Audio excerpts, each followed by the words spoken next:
Welcome to the third video. I am now home, but hopefully you're listening to this video similar time to the last one after working on some problems. We're going to talk about velocity and acceleration, okay? So we got a property. Remember, derivative is slope. Derivative is rate of change. Derivative is instantaneous rate of change, as opposed to the average rate of change that we talked about in the first video. Okay, so if derivative is rate of change, and we have some position function, so let's say we have a function s of t denote the position of an object after t seconds. We've dealt with these similar functions before. We got a couple things we can say about this. Specifically, what is the rate of change of your position?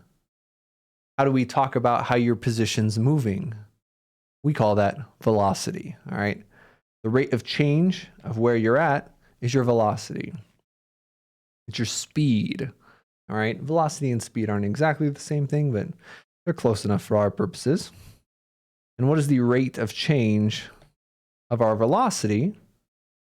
How our velocity changes, that is acceleration. So if velocity is already the derivative of position, then the derivative of the derivative, that's the second derivative, which we were also recently talking about. That should not be a v though. It should be an s. All right, so here we go. So again, this is position. This is going to be velocity. And this is going to be acceleration. And I have a confession for you guys. Sometimes I change colors just because I like looking at the different colors. This could just have easily be done in the regular marker, but I like the green. I think the green's pretty. So that's what we're using here. So we're going to solve some problems here. And this next video, this is all the math, all the new math there is.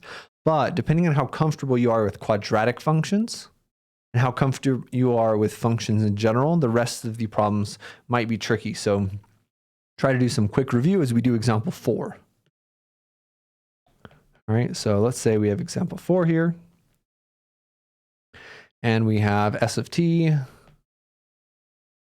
is the height in feet of a, I don't know, rock. No, boring. Eggplant. All right, the height of an eggplant. T seconds after being thrown.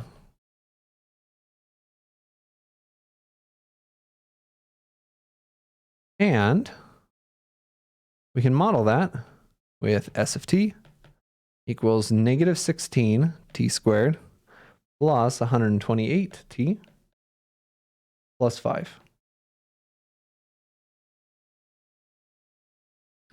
So there are going to be like a bajillion parts to this problem. We'll do them one at a time, but this is our position function over time. All right. So I'll start. Oh, I got a cat getting in my way right now. Let's do part A. That's one of the downsides to using a tablet for my notes instead of my document camera is you can't see when the cat interferes with things. She is above it all. Find the displacement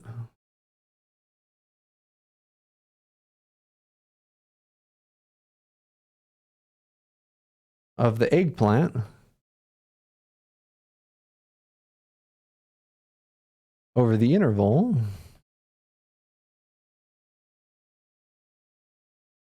from 1 to 1.1 seconds. So 1 second after it's thrown to 1.1 seconds after it's thrown, what's the displacement? What's the difference in height here? Okay, so we're just going to find the position after 1.1 second, the position after 1 second, and see what that difference is. That's all we're doing for part A. Displacement is just the difference in location at these times. We'll have S of 1.1 minus S of 1, and we will simplify that and see what we get. You plug this into a calculator, plug 1.1 into a calculator, plug 1 into a calculator, and what you're going to get, negative 16 times 1.1 squared plus 128 times 1.1 plus 5. Feel free to pause the video if you don't want the spoiler. Type it in on your own calculator. Make sure we're getting the same answer. The displacement after... What? Okay. I don't know who is throwing this eggplant, but after 1.1 seconds, unless I made a really big mistake, and I don't think I did because this is a really big number, this eggplant's getting thrown in the air, and this eggplant after 1.1 seconds is 120 feet in the air. 126.44 feet, which really seems like a very high... Yeah, the eggplant's going to the moon. Really high throw. All right. And after 1 second, the eggplant is 117 feet in the air. So if we subtract those, we're not going to do it where I wrote it because you can't see it. If we subtract those, should get 9.44, I believe. 9.44 feet. If you want to convert this to feet and inches, that works too. Or you can leave it as a decimal, kind of like there. So later on, we'll talk about what these numbers mean in the position equation. So that negative 16, for example, that's half of the acceleration due to gravity. This 128 is the initial velocity, which means that initially this eggplant is thrown into the air at 128 feet per second. Which is very fast, okay? So we got a superhuman eggplant thrower. I didn't say it was thrown by a human, okay? We got an eggplant thrower here, and then 5 is the initial height. Yeah, I may have copied this problem down a little wrong. Actually, I think I know what it is. This was supposed to be a rocket. An initial velocity of 128 feet per second makes sense for a rocket, but I was like, a rocket's so boring. Let's change the thing. So yeah, well, that's a quick moving eggplant. So in 0.1 seconds, it's traveling 9 feet at this specific interval. Okay, I'm getting myself distracted. Let's do other parts. I'm just going to laugh this whole video and you're going to learn nothing. Find the average velocity.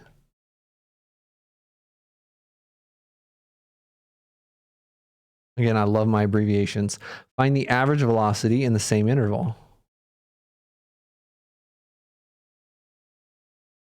All right, and remember, average velocity. In the first video, we talked about average rate of change. It's the same thing, right? What was the average rate of change? You're not going to answer me. This is a video. The average rate of change was the difference in the position divided by the time. Well, that's exactly what we're going to do here. And remember, we're not going to use velocity. The difference in position will find us the average velocity, okay? So it's going to be the position after 1.1 seconds minus the position after 1 second divided by the difference in those time intervals. And luckily, we already found the numerator. The numerator is just the displacement. What's the displacement? What's the time? And divide by it, okay? So we found out in part A that this was 9.44, I believe. And the bottom is 0.1. Dividing by 0.1 is the same as multiplying by 10. So this should just become 94.4. After 1 second, on average, roughly, our average velocity in this interval is 94.4 feet per second. Make sure to have the right units. So the distance is in feet. Velocity is rate of change. So it should be the original distance. This is our distance unit. Now we're going to blue. And then per unit of time. All right, anytime you have a rate of change, this is what it's going to be. Rates of change, the units are always just, okay, what's your what's your distance or your quantity or whatever, your dollars per unit time. So here it's going to be feet per second. So again, the eggplant is still trucking at this point.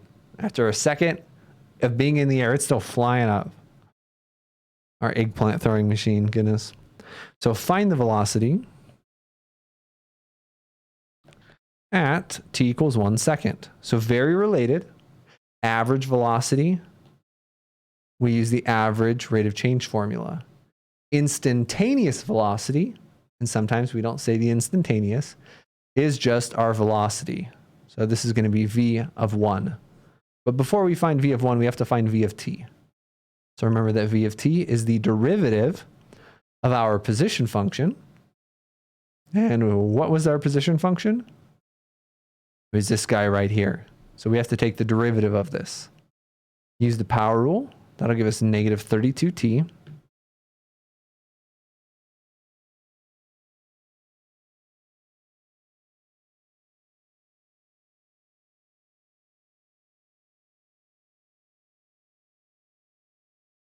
I just lost my mind, but we're back. Negative 32t. What's the next thing? Plus 128 plus 0. All right.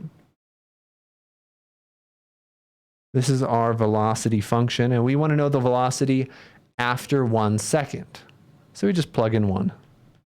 The velocity after 1 second is negative 32 times 1 plus 128, which is going to equal maybe 96. And again, velocity is a rate of change, so it'll be 96 feet per second. So notice over this interval, t going from 1 to 1.1, the average velocity was 94.4 feet per second. The instantaneous velocity, the exact velocity, was the 96 feet per second. So quite close because we had a small interval. And in fact, the closer and closer these two t values get to each other, the closer and closer it's going to approach the instantaneous velocity. Let's do another one. Part D. D is in dog. D is in eggplant. The eggplant. Yeah, this video is going to be way too long. I'm just ranting. You need to watch this video on 2x speed. Find the velocity after 2 seconds.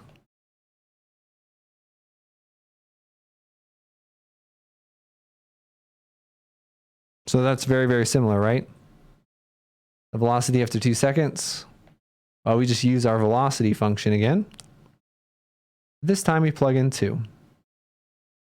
So it's going to be negative 32 times 2 plus 128. After 2 seconds, how is this eggplant moving? Well, negative 64 plus 128. It's still moving pretty fast. That is going to be 64 feet per second. 2 seconds in the air. This eggplant is still flying. All right, let's do another one. Find the acceleration.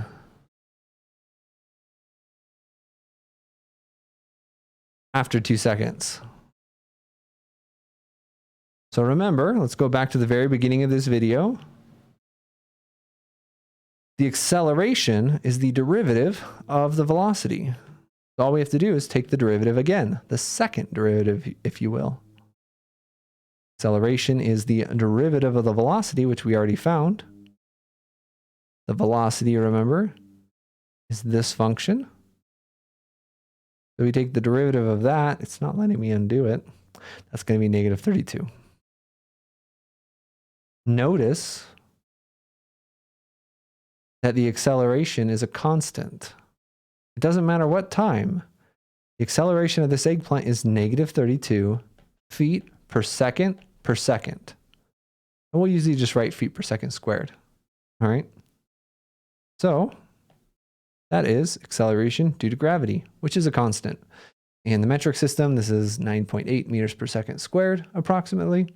But in our freedom units, this is what we got. Acceleration due to gravity. So it didn't, this 2 second part didn't even matter. Objects in free fall, that's their acceleration. ignoring wind resistance, which we will be doing, ignoring that. All right, I promised you we're going through the alphabet. Well, we got more parts. When is the velocity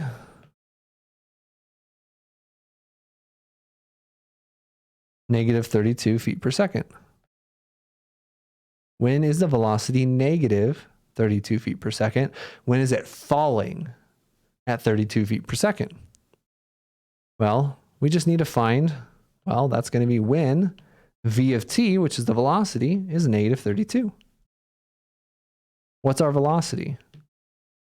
Our velocity function, whoa, is this guy that's circled so conveniently, negative 32t plus 128.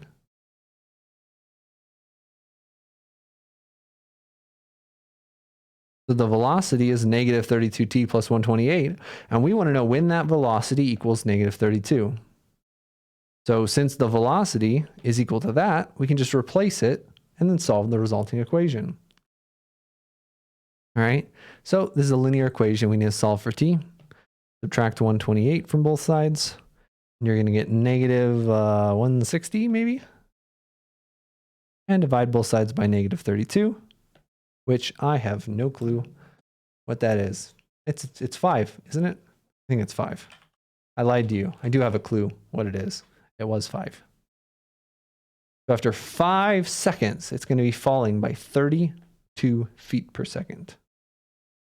This eggplant's going to be in the air a long time. 5 seconds doesn't sound like a long time, but for something getting thrown into the air, 5 seconds is a very long time. All right. So yeah, this eggplant is going to get squished when it lands on the ground. That's for sure. Let's do one more example. Part G. When is the eggplant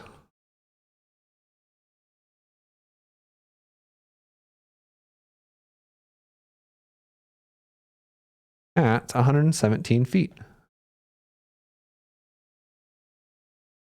So this one is going to be fun. This is a position. This is, okay, when is our position function equal to 117? Well, you just replace the left-hand side with the position function now. So we go all the way back to that position function, which is here. Set this equal to that 117. So negative 16 squared. 16t squared plus 128t plus 5 equals 117. And it's your lucky day today because this is a quadratic equation. We can solve quadratic equations with the quadratic formula by completing the square. Sometimes we can factor. All very fun things. If you need a refresher on any of these, feel free to let me know. I do have some videos on solving quadratic equations for my college algebra class. And this is going to be a little ugly. So we need the equation equal to 0. So we have to subtract that 117 from both sides. When you subtract 117, 5 minus 117 is going to be negative 112. Now we have to use the quadratic formula where a is negative 16, b is 128, and c is equal to negative 112. And this is the rest we're going to be doing. So if you feel great about the quadratic formula, feel free to save yourself a little bit of pain and don't watch this. But if you want to see what the quadratic formula looks like with these messy numbers, stay here. All right. So quadratic formula is going to be t or x or y, but our variable here is t. T is going to be equal to negative b plus or minus the square root of b squared minus 4ac over 2a. There's a nice little song about that. But you are an online class. You can Google the song. You don't need me to sing it for you, but I might one day. And now we just plug everything in, right? So we have our b value is 128. So, we plug that in for b and so on. I really just wanted to use green again. So here we go. T is going to equal negative b, so that's negative 128, plus or minus the square root of 128 squared minus 4. That's the weirdest 4 I've ever seen. Times a, which is negative 16, times c, which is negative 112, I believe. Is that what we said? We did say that. All divided, woo, by 2a, which is 2 times negative 16. And now we'll use a calculator and simplify some stuff. Let's do things one at a time. Negative 128 plus or minus the square root of, let's simplify what's on the inside of those parentheses, which is 128 squared minus 4 times negative 16 times negative 16 times negative 112. The inside of the square root is going to be 9216, all divided by negative 32. So now we all have two answers here. Maybe they'll both be good answers, maybe not. We'll do 128 plus all that. Sorry, negative 128 plus the square root of 9216 divided by negative 32. And we'll do the minus version as well. That's a 1. Well, that's kind of nice. And the minus version will actually be bigger because we have negatives, is going to be 7. So we're at 117 feet in the air. After 1 second, again, this eggplant is really flying. And after 7 seconds. You might say, well, why are there two answers? Well, 1, it's a quadratic. Quadratics usually have two answers. And 2, what goes up must come down, even if it's an eggplant launched at ridiculous speeds. So be careful on these quadratic formula problems, especially. Really easy to make a calculator mistake. Really easy to make an arithmetic mistake. So just be on your guard. Excuse me, and don't skip too many steps. Well, that's velocity and acceleration. Hope you enjoyed the 22-minute long ranty video of me just talking about random things. If you have questions, let me know. There are some questions in the book that we didn't cover, but this video is already pretty long. I don't mind talking about them though. So shoot me an email, message me on Canvas, or say hi on Slack.